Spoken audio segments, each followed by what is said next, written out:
रंभा, उर्वशी, मेनका, स्वर्गीच्या या ज्या अप्सरा आहेत, या अप्सरांनाही लाजवतील एवढ्या रूपवान आणि सौंदर्य रूपवती राजाने त्यांना आदेश दिला, जावा, ते जे आपले योगी आलेले आहेत, योगेश्वर गुरुराज, त्यांना आपल्या सौंदर्याच्या जालामध्ये गुरफटून टाका, त्यांना आपलंस करून घ्या. राजाचा आदेश झाल्याबरोबर सगळ्याच्या सगळ्या या सुंदर, अतिशय सुंदर दिसणाऱ्या या स्त्रिया, जो योगेश्वर आलेला आहे, योगेश्वराला आपल्या प्रेमाच्या फाशामध्ये घ्यावं या उद्देशानं योगेश्वराकडे निघाल्या. योगेश्वराजवळ आल्यावर आदराने नमस्कार केला आणि त्यांच्या सेवेसाठी रुजू झाल्या. अनेक प्रकारच्या प्रयत्न केले, अनेक प्रकारच्या युक्त्या केल्या, परंतु हा तपस्वी योगीराज, या तपस्व्यापुढे त्या स्त्रियांचं सौंदर्य काही टिकलं नाही. महान तपस्वी सगळ्या या काम, क्रोध, मोह सगळ्या या गोष्टीपासून अलिप्त झालेला हा महान गुरुराज, या स्त्रियांचं सौंदर्य त्यांच्या पुढे काय टिकणार. कोण आहेत हे गुरुराज? या गुरुराजांची कथा ऐकूया. नवनाथ भक्तिसाराचा अध्याय 16. रामकृष्ण हरी.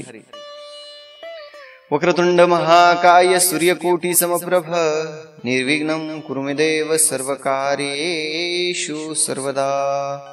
सच्चिदानंद रूपाय विश्वोत्पत्त्यादि हेतवे तापत्रय विनाशाय श्रीकृष्णाय वयं नमः.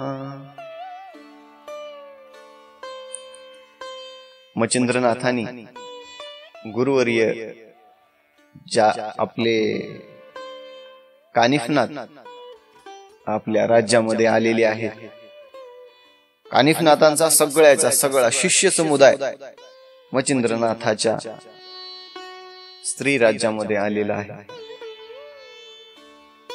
स्त्री राज्याचे अधिपती मच्छिंद्रनाथ, त्यांची राणी मैनाकिनी, त्यांचा पुत्र मीननाथ, सुखाने संसार सुरू आहे. आणि आपला हा जो जती आहे, या जती सोबत गप्पा मारण्यामध्ये मच्छिंद्रनाथाला रस वाटू लागला आणि अधिक गोडी वाटत असल्यामुळं त्या दोघांनीही वार्तालाप केला, आपलं क्षेमकुशल जाणून घेतलं. मच्छिंद्रनाथाच्या मनामध्ये विचार आला की हे जे कानिफनाथ आहेत, आपल्याच शिष्य संप्रदायासोबत हे जे निघालेले आहेत, आपल्याच संप्रदायाचे आहेत, आणि एक ना एक दिवस कानिफनाथाची भेट माझा शिष्य जो गोरक्ष आहे, गोरक्षासोबत होईल. आणि जर या दोघांची भेट झाली तर मी या ठिकाणी यथावकाश एवढं सगळं सर्व गुण संपन्न सुख भोगत आहे, या सुखावर विरजन पडल्यासारखं होईल.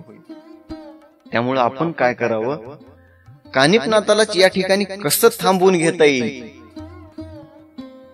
त्या प्रकारे आपण प्रयत्न करावं. कानिफनाथालाच इथं थांबवलं, त्यांच्या सगळ्या शिष्य समुदायाला जर इथं थांबवलं तर आपल्याला हे स्त्री राज्य सोडून जायचा प्रश्नच उरत नाही. आणि आपल्या गोरक्षाच्या कानावरती ही जर वार्ता पडली की माझा शिष्य या स्त्री राज्यामध्ये आहे, तर गोरक्ष मला या ठिकाणाहून घेऊन जाईल आणि आपण या ठिकाणीच राहण्याचं करावं. या उद्देशाने मच्छिंद्रनाथांनी सुंदर सुंदर असणाऱ्या जे दासी होत्या, सुंदर सुंदर असणाऱ्या नृत्यांगना सगळ्यांना बोलवून घेतले. सगळ्यांना सांगितलं की आपले हे जे अतिथी योगीराज आलेले आहेत, त्यांना तुमच्या प्रेमाच्या, तुमच्या सौंदर्याच्या मोहामध्ये गुरफटवा, तुमच्या मध्ये अधीन करा, वश करा, आणि त्यांना जे काही सुखभोग पाहिजेत त्यांना द्या. त्या सगळ्याच्या सगळ्या ज्या देवांगना देवांगनालाही लाजवेल असे सौंदर्य असणाऱ्या ज्या रूपवती त्या सुंदर स्त्रिया होत्या, त्या सगळ्याच्या सगळ्या सुंदर स्त्रियांनी राजांनी सांगितलेल्या कार्यभार स्वीकारला आणि सगळ्याच्या सगळे निघाल्या. सुंदर अशा सुंदर्या आहेत, नृत्यांगना आहेत, अंगामध्ये सगळ्या कला आहेत आणि सर्व गुणसंपन्न असणाऱ्या त्या रूपवती आपल्या सौंदर्याच्या पाशामध्ये एका योगेश्वराला गुंतवण्याच्या प्रयत्नामध्ये आहेत. उत्तम प्रकारे त्यांची सेवा करू लागल्या, त्यांना पाहिजे त्यांना पाणी देऊ लागल्या, त्यांना भोजनाची त्यांची व्यवस्था करू लागल्या. गुरुवर्य आपले पायचे आहेत का, आपले पाय दुखत आहेत का असं म्हणू लागल्या, परंतु तो गुरुवर्य त्यांना जवळ येऊ देत नाही. डोळ्याला दिसणाऱ्या प्रत्येक स्त्रीला मातृत्व, मातेचं स्थान देणाऱ्या त्या गुरुवर्यापुढं या सौंदर्यवतींचा काय निभाव लागणार आहे. सगळ्या सामर्थ्यवान काळालाही जिंकणाऱ्या या महान गुरुवर्याला या सौंदर्यापुढे कसे काय मोहित होतील. कानिफनाथाला वश करण्याचा प्रयत्न केला, परंतु कानिफनाथ काही वश होईना. स्त्रियांच्या सम्राट काम, क्रोध, मोह सगळ्या गोष्टीपासून अलिप्त झालेलं त्यांचं मन या नृत्यांगनाच्या या सुंदर्यांच्या नादी कशाला लागेल. सगळ्यापासून अलिप्त झालेले हे गुरुराज कानिफनाथ हर प्रकारे त्या नृत्यांगनांनी, त्या दास्यांनी प्रयत्न केला गुरुवर्याला आपल्यासारखं रुजवून घ्यावं, आपल्या सौंदर्याच्या मोहामध्ये, आपल्या प्रेमामध्ये त्यांना पाडावं, त्यांना वश करावं आणि त्यांना इथंच ठेवून घेण्याचं या ठिकाणी नियोजन करावं. परंतु सगळ्या या संसार बंधनापासून अलिप्त असलेला गुरुराज कानिफनाथ त्यांनी या स्त्रियांकडे असं ढुंकून सुद्धा पाहिलं नाही. प्रत्येक आपल्या दृष्टीमध्ये प्रत्येक स्त्रीच्या प्रति मातृत्वाचा भाव असलेले गुरुराज कानिफनाथ यांनी यांच्या मोहात पडले नाही. झटकून टाकलं त्यांचं सौंदर्य आणि ही वार्ता त्या सगळ्या नृत्यांगनांनी, त्या सगळ्या दासींनी राजांना सांगितल्या.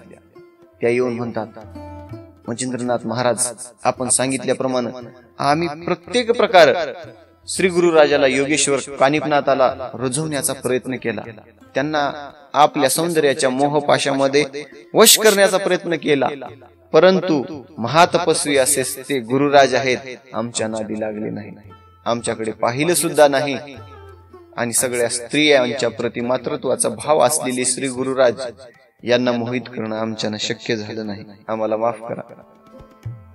मच्छिंद्रनाथाला लक्षात आलं की कानिफनाथ या स्त्रियांच्या नादी लागत नाही आहेत आणि महातपस्वी असे कानिफनाथ हे तर या ठिकाणी यांना तर आपण थांबवण्यामध्ये अयशस्वी ठरलो.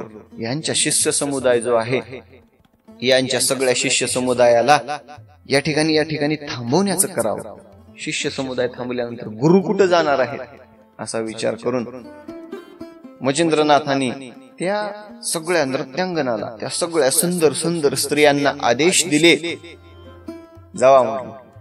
कानिफनाथाचा जो शिष्य समुदाय आहे त्यांना तुमच्या प्रेमामध्ये गुंतवा, त्यांना तुमच्या ज्या या कला आहेत कला दाखवा, कलांनी तुमच्यामध्ये वश करून घ्या आणि तो सगळाचा सगळा शिष्य समुदाय तुमच्या ताब्यामध्ये आला पाहिजे, तुमच्या शब्दाच्या बाहेर नाही गेले पाहिजेत आणि तुमच्या सौंदर्यामध्येच गुरफटून राहिले पाहिजेत. असं काहीतरी करा अशी आज्ञा देऊन मच्छिंद्रनाथांनी ती सगळ्या त्या सुंदर स्त्रियांना कानिफनाथांच्या शिष्याकडे पाठवलं. परंतु महान अशा योगेश्वराचे ते चेले स्त्रियांच्या नादी लागतील काय? काम क्रोधापासून दूर झालेले ते शिष्यगण हर प्रकारे त्या सुंदर मोहिनींनी त्यांना वश करण्याचा प्रयत्न केला, त्यांना आपल्या सौंदर्य पाशामध्ये अडकवण्याचा प्रयत्न केला, परंतु महान तपापुढे त्यांचं सामर्थ्य, महान तपापुढे त्यांचं सौंदर्य किती टिकणार आहे? स्त्री राज्यामधल्या त्या सुंदर सुंदर नारी हर प्रकारे आपल्यामध्ये वश करण्याचा प्रयत्न करत आहेत कानिफनाथाच्या शिष्यांना, परंतु एक शिष्य सुद्धा हाती लागला नाही. एक शिष्य सुद्धा या स्त्रियांच्या, या युवतींच्या प्रेमामध्ये पडला नाही. आणि सगळ्याच्या सगळ्या ह्याही कामामध्ये अयशस्वी झाल्या. मच्छिंद्रनाथाजवळ सगळ्या या सुंदर मोहिन्या आल्या आणि म्हणल्या, महाराज, गुरु कानिफनाथाप्रमाणेच त्यांचे शिष्य, त्यांचे चेले अतिशय या ठिकाणी मनामध्ये योगी भाव असणारे, त्यांनाही आम्ही रिझवू शकलो नाही. आपले दोन्हीच्या दोन्ही डाव हे फसलेले ठरवलेले फसलेले आहेत. आता काही जरी केलं तर कानिफनाथ या ठिकाणी थांबणार नाहीत, त्यांचा शिष्य समुदाय थांबणार नाही. त्यांना आपण या ठिकाणी पाठवून देण्यातच या ठिकाणी योग्य वेळ आहे, त्यांना पाठवून द्यावं या उद्देशाने मच्छिंद्रनाथ आपल्या आसनी बसून आहे. 1 महिन्यापर्यंत त्या सगळ्या शिष्य समुदायाची, कानिफनाथांची उत्तम प्रकारे आदरातिथ्य करून, उत्तम प्रकारे त्यांची सेवा करून, त्यांच्या सेवेमध्ये कुठल्याही प्रकारची कमतरता भासू दिली नाही. उत्तम प्रकारे त्यांचं आदरातिथ्य केले. कानिफनाथ मच्छिंद्रनाथाच्या भेटीसाठी आले आणि मच्छिंद्रनाथाला म्हणतात, महाराज, आदेश द्या, आपण आमची उत्तम प्रकारे माझ्या शिष्य समुदायाची माझी सेवा केली, त्याबद्दल कृतकृत आभारी आहे मी, आणि मला आता आज्ञा द्यावी. या कानिफनाथाचं मन या ठिकाणी आता रमत नाही आहे. सद्गुरूच्या भेटीसाठी तडफडणार हे मन आता गुरुच्या भेटीशिवाय शांत राहणार नाही. त्यामुळे मला आज्ञा द्यावी महाराज. आणि कानिफनाथांचे हे बोल ऐकल्यानंतर मच्छिंद्रनाथांनी सांगितले,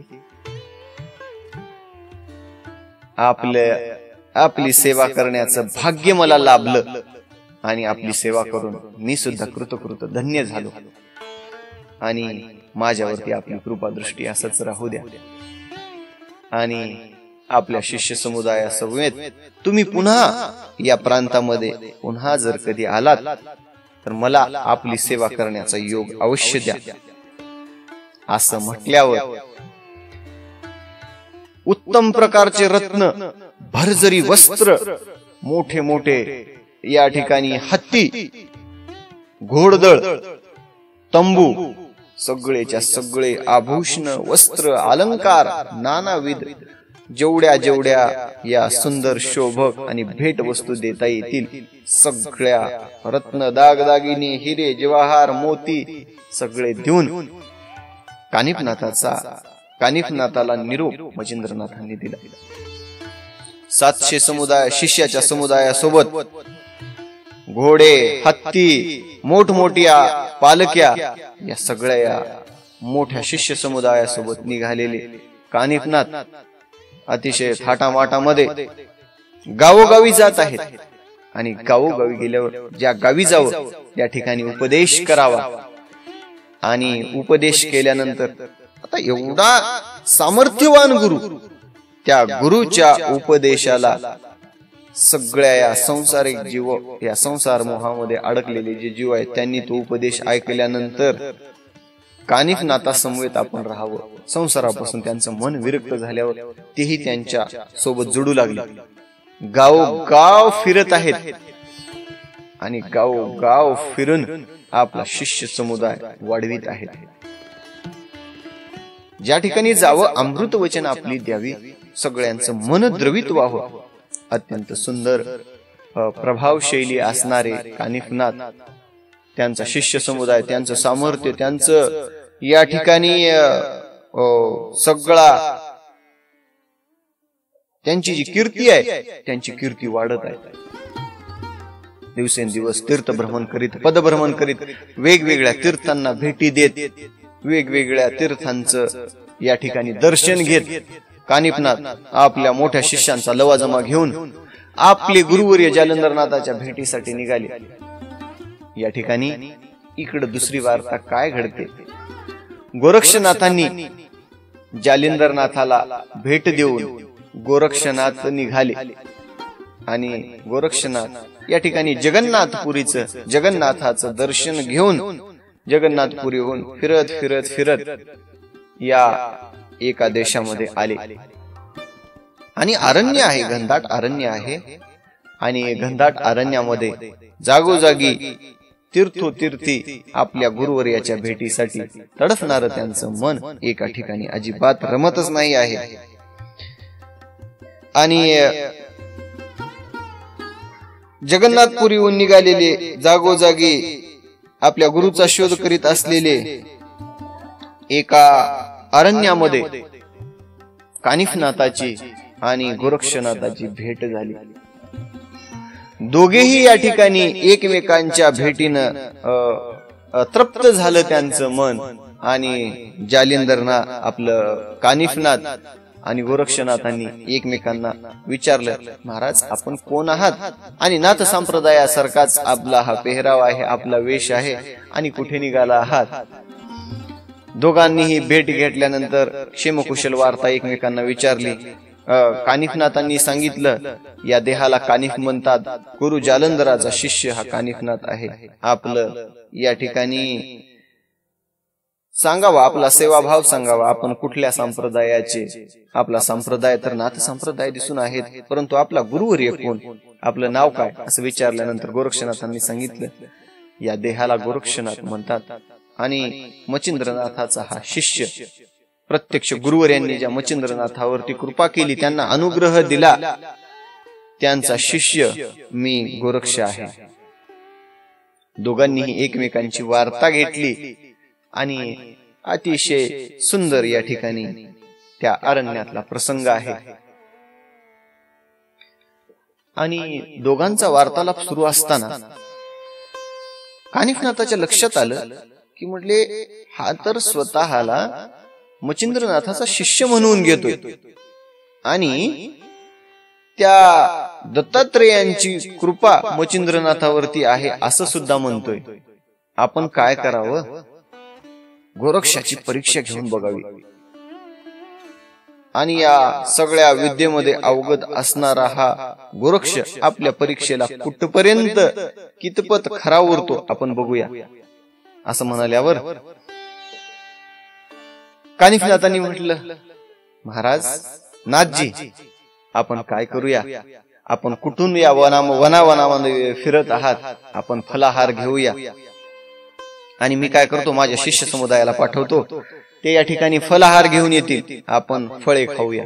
असं म्हटल्यानंतर आपल्या जीवापायी, आपल्या देहापायी इतरांना कष्ट होऊ नये हा भाव गोरक्षनाथाच्या मनामध्ये त्यांनी सांगितलं. नका महाराज, माझ्या जीवासाठी, माझ्या या देहासाठी इतरांना त्रास कशाला, नका, फलाहार मला नकोय. असं म्हटल्यानंतर कानिफनाथांनी अतिशय आग्रह केला, आणि काही जरी केलं तरी तुम्हाला फलाहार घ्यावाच लागेल, तुम्हाला हा फलाहार स्वीकार करावाच लागेल, आणि मी आपल्या शिष्य समुदायाला पाठवतो.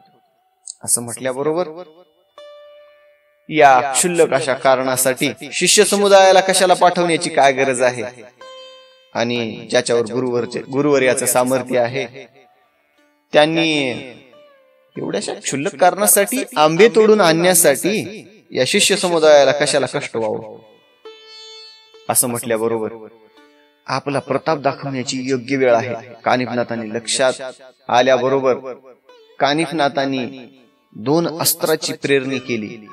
विभक्त अस्त्राची प्रेरणा केल्याबरोबर त्या अस्त्रांनी आपला प्रभाव दाखवला, आणि त्या प्रभावाच्या योगे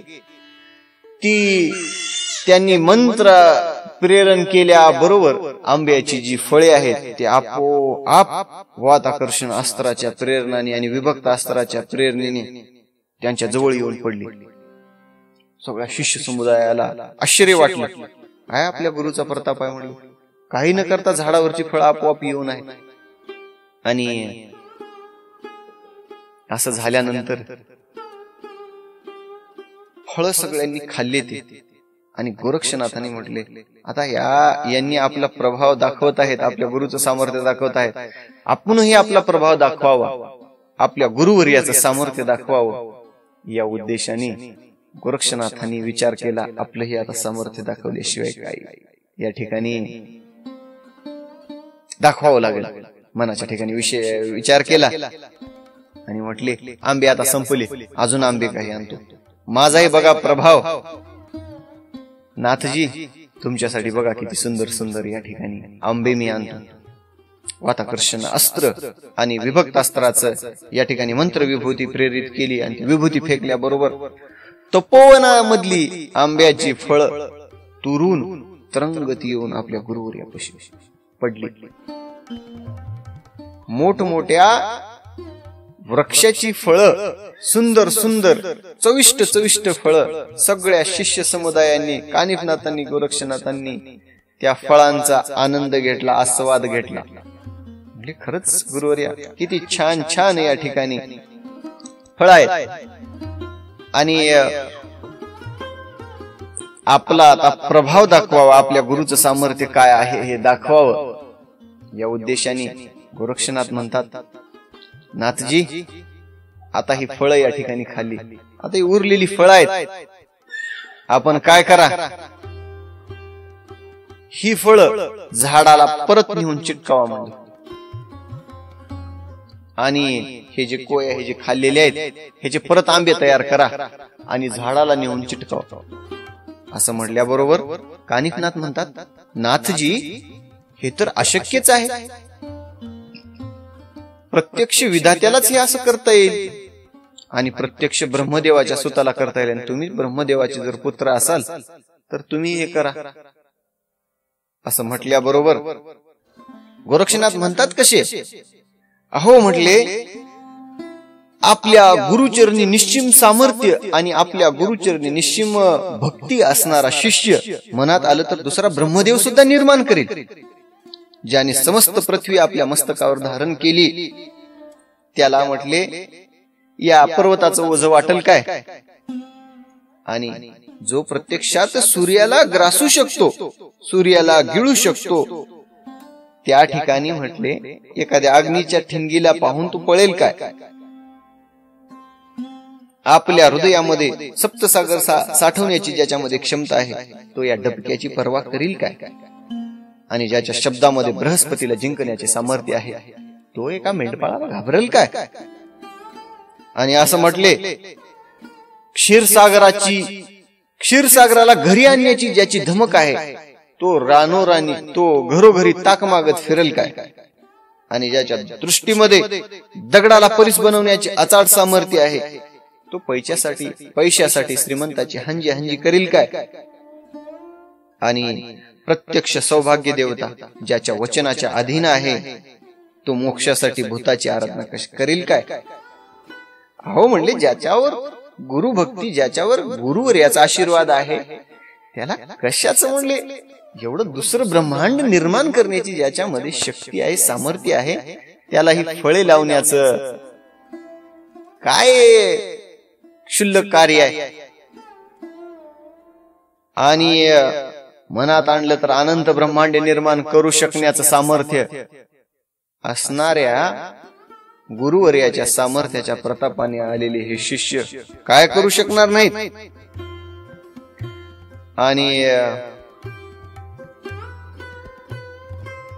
स्वतःचा मोठेपणा सांगून फुशारकी मारता यावी यासाठी कोणी सद्गुरूची प्राप्ती झाली असल्याची डंका पेटला असेल तर त्या शिष्याबद्दल काय सांगावे? असे शब्द गोरक्षनाथाचे ऐकल्याबरोबर कानिफनाथाच्या हृदयाला लागले आणि राग आला. स्वतःच्या मोठेपणा मिरवण्यासाठी, जगात मिरवण्यासाठी गुरुची कृपा झाली आहे म्हणून मोठा शिष्य समुदाय घेऊन या जगामध्ये मिरवावं असं म्हणाल्याबरोबर राग आला आणि प्रेमानं सुरू असणार हे संभाषण रागामध्ये बदललं. आणि कानिफनाथ म्हणतात, बस झाली म्हणले तुमची फुशारकी, तुमचा हा मोठेपणा बस झाला. स्वतःला म्हणले एवढं सामर्थ्यवान गुरुचा या ठिकाणी चेला समजून घेता, आणि काय आहे तुमच्या तुमच्या गुरुची पात्रता मला माहित आहे. तुमचा हा मोठेपणा, तुमच्या ह्या बडाया त्यांना सांगा ज्यांना तुमचा गुरु माहित नाही, तुमच्या गुरुचा सामर्थ्य माहित नाही आणि तुमचं सामर्थ्य माहित नाही. आणि माझ्या समोर हे सांगू का किती शान आहे तुमचा गुरु, आम्हाला माहित आहे म्हणे. अहो एवढा जर कृतांतावर विजय असणारा, एवढा जर सामर्थ्यवान गुरु, त्या गुरुचे शिष्य जर तुम्ही असाल, काय तुमचा गुरु आम्हाला माहित आहे की म्हणले. त्या स्त्री राज्यामध्ये, शैल्य देशामध्ये मैनाकिनीच्या नादी लागून सगळा योग भ्रष्ट झालेला तुमचा गुरु अचाट आपल्या सामर्थ्यावर या कामाच्या बळीने जाताना, कामाला न बळी जाणारा हा नाथ संप्रदाय आहे. काय तुमचा गुरु काय बडाया मारला म्हणून त्या स्त्री राज्यामध्ये पडलाय म्हणले. त्या मैनाकिनीच्या नादाला लागून सगळं या ठिकाणी विसरून गेली. योग, आपला योग मार्ग संप्रदाय सगळा विसरून गेला आणि त्या स्त्रीच्या नादी लागून यथेष्ट या ठिकाणी सगळे सर्वोपभोग घेत आहे. एका योग्याला भोगाचं काय कारण म्हणले. जो खरा योगी आहे त्याला स्त्रीविषयी काय आसक्ती म्हणले. आणि स्त्रीच्या मोहामध्ये आसक्त होऊन बसलेला तुमचा गुरु किती शहाणा आहे आम्हाला माहित आहे. आणि ही बडाय माझ्या पुढे मारू नका असं म्हटल्याबरोबर आपल्या गुरुची निंदा गोरक्षनाथाला ऐकवली नाही. आणि आपल्या गुरुबद्दल हे अपशब्द बोलत असताना पाहून गोरक्षनाथ रागाने बोलतात कसे म्हणले, नाथा माझ्या गुरुविषयी बोलण्याचा तुम्हाला काही सुद्धा अधिकार नाही. माझ्या गुरुचं सामर्थ्य तुम्हाला काय माहिती आहे. प्रत्यक्षात ज्यानं आपल्या सामर्थ्यानं महापराक्रमी असणाऱ्या कपिवर्याला डोक्यावर पर्वत देऊन थांबवलं, देवादिकांनाही सुद्धा माझ्या गुरुवर्याने मच्छिंद्रनाथांनी देवादिकांना सुद्धा युद्धामध्ये पराजित केलं. प्रत्यक्षात भगवान शंकराच्या हाती असणारं जे कालिकास्त्र आहे माझ्या गुरुवर्याच्या हातामध्ये विराजमान आहे.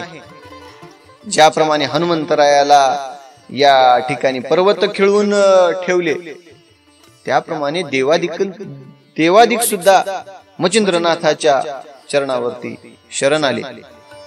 वीरभद्राची सुद्धा तीच अवस्था केली. आणि वीरभद्राला सुद्धा शेवटी गुरुवर्याला या ठिकाणी शरण यावं लागलं. त्याचप्रमाणे सगळ्या देवादिकांची अवस्था करणाऱ्या माझ्या या अचाट गुरुचं सामर्थ्य असणाऱ्या माझ्या गुरुबद्दल तुम्ही हे अपशब्द बोललेले मी कदापि सहन करून घेणार नाही. बस झालं म्हणले हे तुमचं बोलणं. आणि तुम्ही जे म्हणताय काय म्हणले, जालिंदरनाथाचा मी शिष्य कानिप आहे आणि ज्या गुरुच्या तुम्ही बडाया मारताव का म्हणले. धन्य आहे ती राजा. आणि तुमचा गुरु कुठं आहे ते मला माहित आहे. 10 वर्ष झालं घोड्याच्या लिदीमध्ये कुजत पडलाय तुमचा गुरु 10 वर्षापासून. धन्य आहे तो गोपीचंद राजा ज्याच्या सामर्थ्यापुढं तुमच्या गुरुवर्याचं काही चललं सुद्धा नाही. आणि जिवंतपणी त्या गुरुला घोड्याच्या लिदीमध्ये गाडले.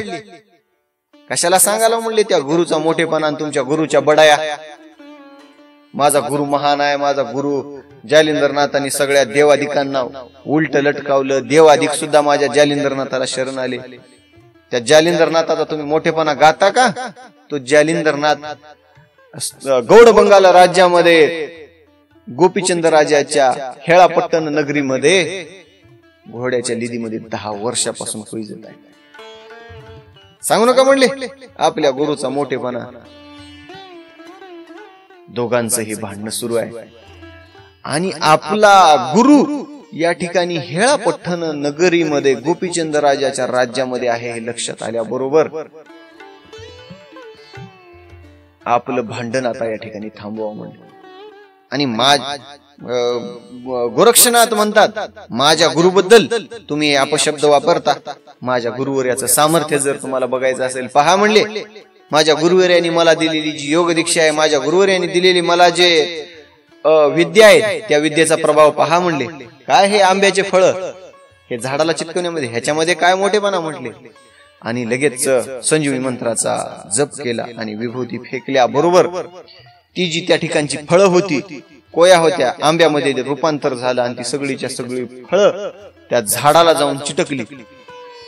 आणि भयानक असं सामर्थ्य असणारा या गोरक्षाकडे सामर्थ्य आहे असं कानिपनाथांनी जाणलं. आणि तो जो रागाचा जो भाव होता तो प्रेमामध्ये निर्माण झाला आणि गोरक्षनाथाला प्रत्यक्षात गळा भेट गेली. आणि दोघांनाही एकमेकाबद्दल प्रेम उमळून आलं. गोरक्षनाथ म्हणतात, महाराज काही का असं ना म्हटले, गुरुवर्याच्या भेटीसाठी रात्रंदिवस तळमळणारा हा देह, गुरुवर्याच्या भेटीसाठी रात्रंदिवस तळमळणारा हा जीव, हा गोरक्ष माय माय माय नाथ नाथ नाथ म्हणून फिरत होता. आज तुमच्यामुळं, तुमच्या रागाच्या या बोलण्यामुळं सुद्धा का होईना माझ्या गुरुवर्याची मला भेट होणार आहे. माझे गुरुवर्य कुठे आहेत? आणि स्त्री राज्यामध्ये, शैल्य देशामध्ये माझे गुरुवर्य मच्छिंद्रनाथ आहेत. हे तुमच्या या बोलण्यामुळे, उपहासात्मक का होईना बोलणार, परंतु त्या बोलण्यामधूनच माझे गुरुवर्य कुठे आहेत मला या ठिकाणी लक्षात आलं आणि मी आपले आभार मानतो. त्याचप्रमाणे कानिफनाथही म्हणतात, माझं या ठिकाणी आज अहोभाग्य, तुमच्या रूपानं मला साक्षात भगवंतांनीच दर्शन दिल्यासारखं झालं आणि तुम्ही उपहासात्मक का होईना बोलणार, परंतु गोपीचंद राजाच्या नगरीमध्ये, हेळापट्टण राज्यामध्ये माझे गुरुवर्य आहेत ही वार्ता माझ्या कानी पोहोचली. आणि काही का असणार, धन्य आहे आजचा दिवस. आणि आपल्या या संभाषणामधून आपल्या या गुरुवर्याची एकमेकांना पत्ता लागला. आणि आता या ठिकाणी आपण थांबणं योग्य नाही. आपापल्या गुरुच्या भेटीसाठी आपण दोघेच्या दोघे निघावं असं म्हणून दोघांनी एकमेकांना दृढ अशी मिठी गाठली, आलिंगन दिलं आणि दोघांचाही निरोप घेऊन दोघेही ते निघाले. कानिफनाथाच्या कानावरती हे शब्द पडले, आपला गुरुवर्य, आपल्या गुरुवर्याला त्या गोपीचंद राजाने घोड्याच्या जिवंतपणी गाडलं, जिवंतपणी पुरलं, घोड्याच्या लिदीमध्ये गाडलं. माझ्या गुरुवर्याची ही अवस्था केली, या गोपीचंद राजाला आता मी या क्षणार्धामध्ये भस्म करतो. आणि गोपीचंदावर आता गोपीचंदाला खाऊ का गिळू, या गोपीचंदाने माझ्या गुरुवर्याला जिवंत पुरलं. कानिफनाथाच्या चित्तरूपी कुंडामध्ये धगधग असणाऱ्या या क्रोधाग्नीमध्ये गोपीचंद राजा आता भस्म होतो का काय, आणि भस्म झाल्याशिवाय राहणार नाही अशी अवस्था त्या ठिकाणी झालेली आहे. कानिफनाथांनी आपल्या 700 शिष्याचा शिष्य समुदाय घेऊन गोपीचंद राजाच्या भेटीसाठी निघाले. इकडं गोपीचंद राजाला वार्ता कळाली की गुरुवर्य कानिफनाथ अतिशय प्रभावशाली, अतिशय सामर्थ्यवान असे गुरु आहेत आणि मोठा 700 शिष्याचा लवाजमा घेऊन थाटामाटात निघतात. आपल्या सामर्थ्यवान आहे, अतिप्रतापी गुरु आहे आणि या गुरुवर्याला आपण आपला गुरु, या योग्याला, या जतीला आपला गुरु बनवून घ्यावं आणि आपल्या देहाचं कल्याण करून घ्यावं. असं वार्ता ऐकल्यानंतर गोपीचंद राजांनी आपल्या दूतांना पाठवलं. जावारी म्हटले, बघा खरंच हा गुरु सामर्थ्यवान आहे का, खरंच याच्याकडे एवढा शिष्य समुदाय आहे का. आपल्या शिष्यगणाला पाठवल्यावर राजाचे दूत वार्ता घेण्यासाठी कानिफनाथाजवळ आलं. मोठा त्यांचा लवाजमा पाहिला आणि शिष्य समुदाय आणि सामर्थ्यवान असणारा गुरु गावोगावी जाऊन आपल्या अमृत वचनाने लोकांना आपलंसं करून घेत आहे, संसाराच्या मोहमायेपासून मुक्त करीत आहे आणि अत्यंत प्रभावशाली हा गुरु आहे. ही वार्ता राजाला येऊन सांगितली आणि राजाला येऊन सांगितल्याबरोबर राजाने मनाच्या ठिकाणी निर्धार केला की आपण जालंधरनाथाला, आपलं कानिफनाथाला शरण जायचं आणि आपला गुरु बनवून घेऊन या देहाचं कल्याण करायचं, असा निर्धार गोपीचंद राजांनी केला. इकडं गोपीचंद राजाविषयी मनामध्ये राग असलेले कानिफनाथ रागाने लाल होऊन या ठिकाणी हेळापट्टण नगरीच्या समीप आले आणि राजाच्या वेशीवर येऊन पोहोचले. आणि कानिफनाथ आपल्या वेशीवर आलेले आहेत हा वृत्तांत कळाल्याबरोबर राजाला अतिशय आनंद वाटला आणि आपल्या सगळ्या या राण्यांसह, सगळ्या आपल्या दूतांसंग राजा गुरुच्या स्वागतासाठी निघाला. आणि जात जात गोपीचंद राजा विचार करत आहे, म्हणले हा एक गुरुवर्य आहे, मोठ्या शिष्यांचा लवाजमा आहे, हत्ती घोडे मोठे मोठे तंबू टाकून जागोजागी निवास करीत महान असा हा गुरुवर्य आहे. म्हणले खरा मला शोभणारा, या गोपीचंदाच्या योग्य असा, गोपीचंदाचा खरंच म्हणले गोपीचंद राजांनी ज्याचं शिष्यत्व पत्करावं असा हा गुरुवर्य आहे म्हणले कानिफनाथ. आणि म्हणले एक माझ्या आईने सांगितली होती, म्हणली ती गुरु जालिंदर. कशाचा जालिंदर आलाय म्हणले? आणि घाणेरडा म्हणले पिशाच्या प्रमाणे राहणारा ते गावामध्ये भिक्षा मागावी आणि ज्या ठिकाणी प्राणी राहत नाहीत, पशु पक्षी कुणी राहत नाहीत, दुर्गंधीच्या ठिकाणी जाऊन पिशाच्या प्रमाणे निवांत राहावं, तसला गुरु राहते का? माझ्या आईनं माझ्यासाठी तसला गुरु नेमला होता. भर झालं बाबा म्हणले त्या गुरुच्या नादी लागायने, त्याचं शिष्यत्व मी पत्कराय नाही, नाहीतर असला सामर्थ्यवान गुरु मला भेटला नसता. विचार करत करत चाललेला आहे. इकडं बघत बघत राजाचं सगळा जो दूध, सगळी जी राजाची शिबिका आहे या ठिकाणी येऊन पोहोचली. कानिफनाथाच्या कानावरती निरोप पोहोचला की गोपीचंद राजा आलेला आहे. रागाने लाल झालेला कानिफनाथ आता या गोपीचंदाला खाऊ का गिळू असं करणारा राग आला आणि या राजाला आता भस्म करून टाकावं एवढा राग आला होता. परंतु काय करावं, आपला क्रोधाग्नी शांत करावा म्हणून आपला क्रोधाग्नी शांत केला. राजाला या ठिकाणी अगोदर आपला गुरुवर याचं वर्तमान कुठं पुरलेलं आहे हे जाणून घ्यावं म्हणले आणि नंतरच राजाला शिक्षा द्यावं, दंड द्यावा असं ठरवून आपला आलेला जो क्रोधरूपी अग्नी शांत केला आणि राजा कानिफनाथाच्या भेटीसाठी निघाला. कानिफनाथाच्या समीप आल्याबरोबर राजाने त्यांच्या पायावरती लोळण घातलं आणि म्हणले, महाराज महाराज महाराज, या संसाराच्या मोहमायेपासून मला मुक्त करा. या दुर्धर अशा या संसार चक्रामध्ये, या चक्रव्यूहामध्ये अडकलेला हा जीव, याला केवळ आणि केवळ तुमच्यासारखा धन्य गुरुच मुक्त करू शकतो आणि मला आपला शिष्य म्हणून घ्या, मला गुरु दीक्षा द्या. राजाचं हे बोलणं ऐकल्यावर कानिफनाथ म्हणतात, ठीक आहे देऊ, परंतु राजा तुझं भाग्य आहे, तुझं नशीब आहे, तुझ्या हातून भयंकर असा मोठा अपराध घडलेला आहे आणि आज त्या अपराधाच्या योगे आज तुझा जीव गेला असता, प्राण तू तुझ्या प्राणाला मुकला असतास, तुझा प्राण गमवावा लागला असता, परंतु तुझा काहीतरी प्रारब्ध योग मोठा आहे आणि भाग्यवान आहेस म्हणून तुझा आज जीव या ठिकाणी मी दान देत आहे, नाहीतर आज तू तुझ्या जीवाला मुकला असतास. इतका भयंकर अपराध घडूनही मी तुला माफ केलेला आहे असं म्हटले.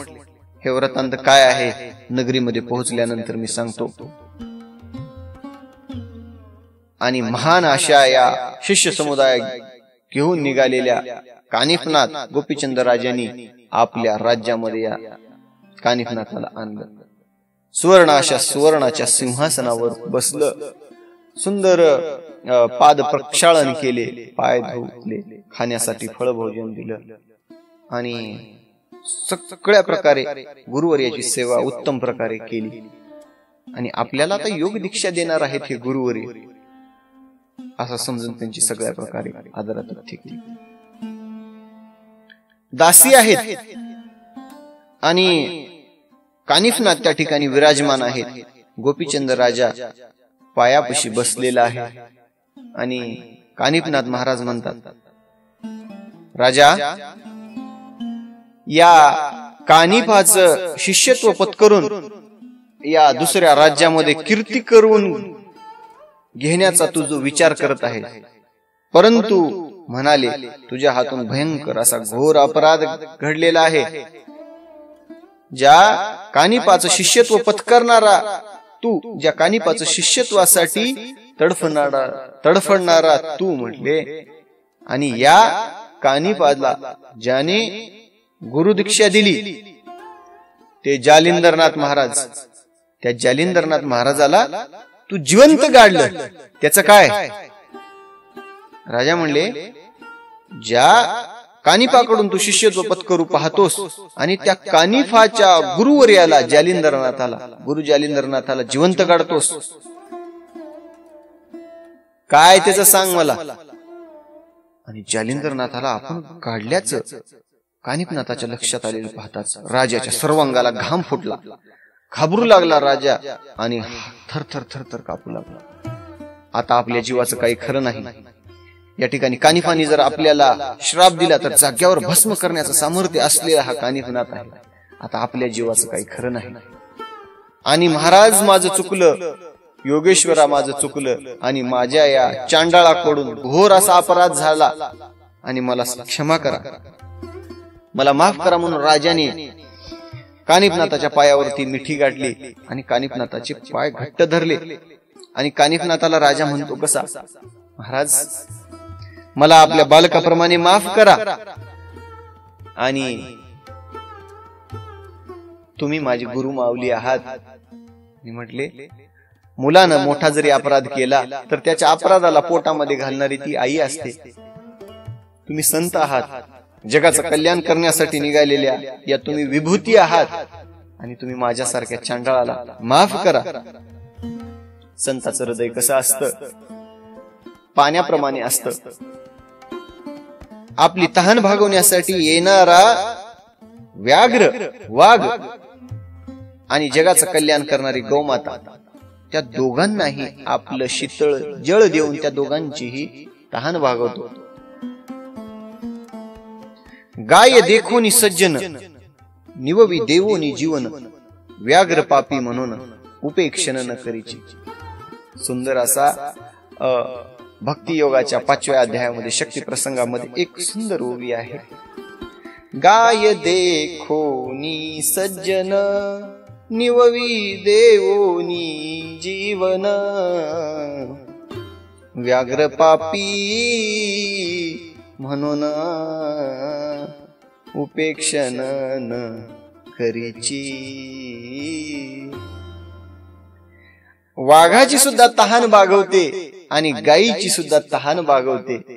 वाघामधला दुष्टपणा त्या पाण्याला दिसत नाही आणि गायी मधला या ठिकाणी सुंदर आणि प्रेमळ भाव दिसत नाही. दोघांचीही तहान भागवतो. दीपांगी नाही तुझ्या भाव आणि धनी चोरस सारखाची.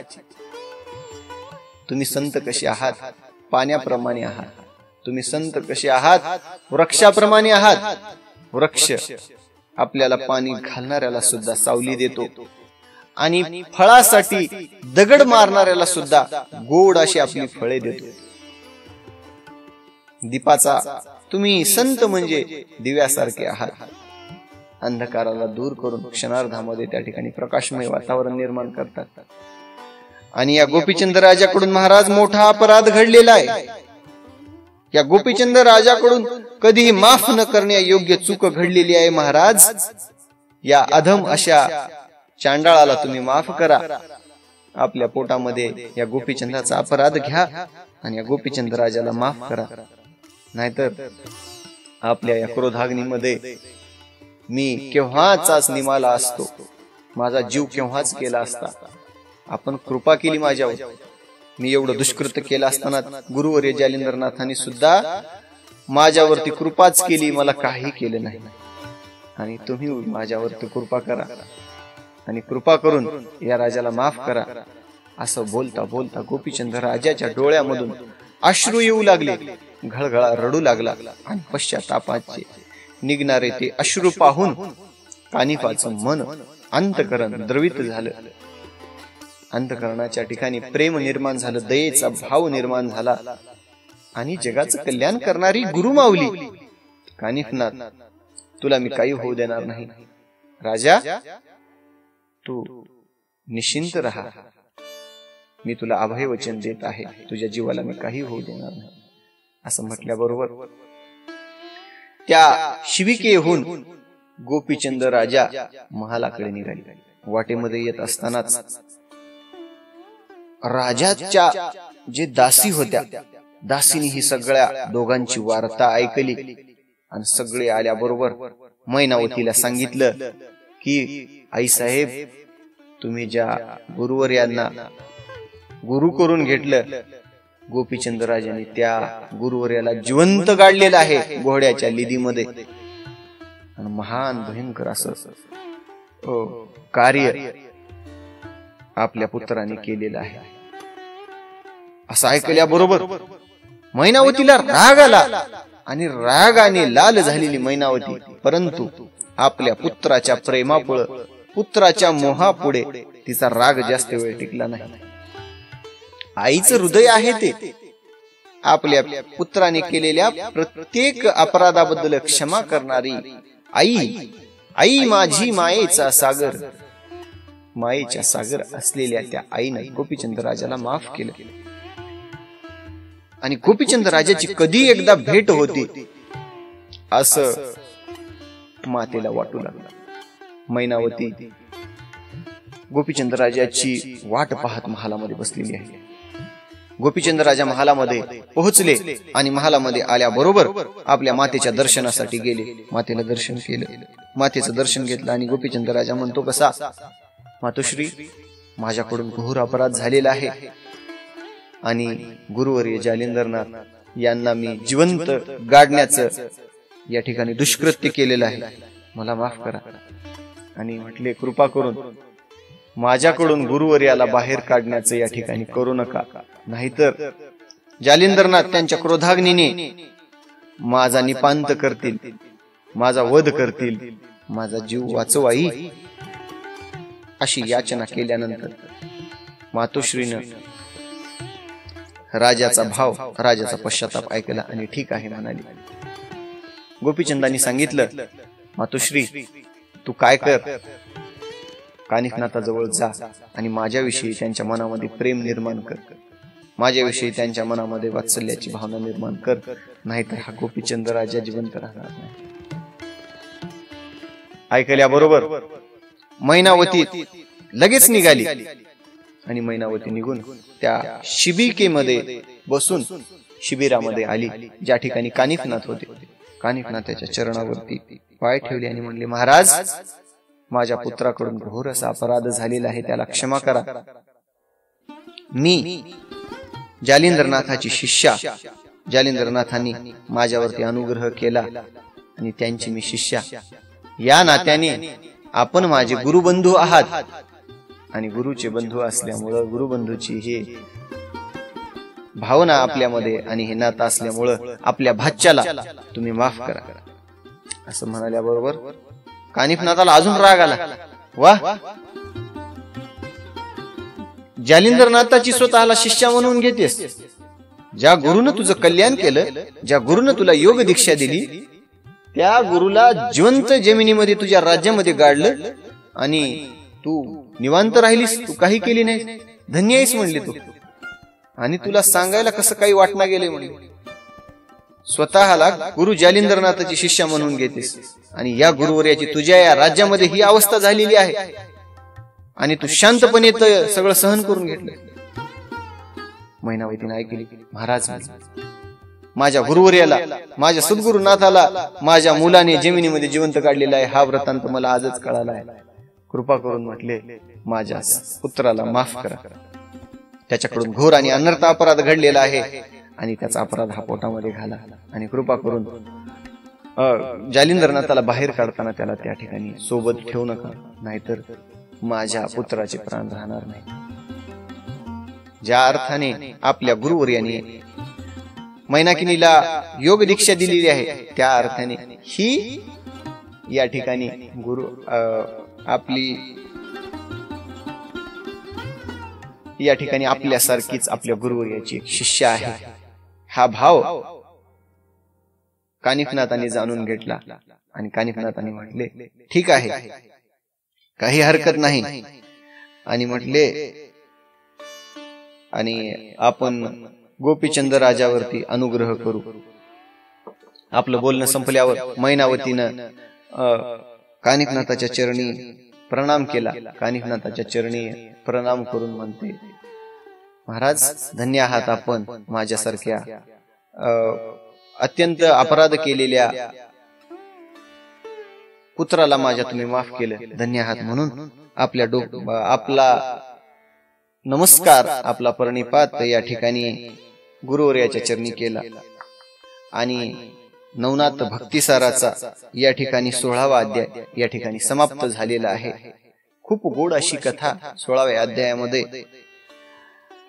कानिफनाथांनी मोठ्या अवधार अंतकरणानं या ठिकाणी गोपीचंद राजाला माफ केलं. पुढच्या अध्यायामध्ये काय होतं आपण पाहूया. आणि या अध्यायाची फलश्रुती अशी आहे, एखाद्याला जर दुष्ट स्वप्न पडत असतील तर त्या स्वप्नाचा नाश या अध्यायाच्या श्रवणाने, मननाने, पठनाने त्याच्या दुष्ट स्वप्नाचा नाश होईल, अशी या अध्यायाची फलश्रुती आहे. नवनाथ भक्तिसाराचा 16वा अध्याय संपलेला आहे. रामकृष्ण हरी. श्री नवनाथ महाराज की जय. आदेश.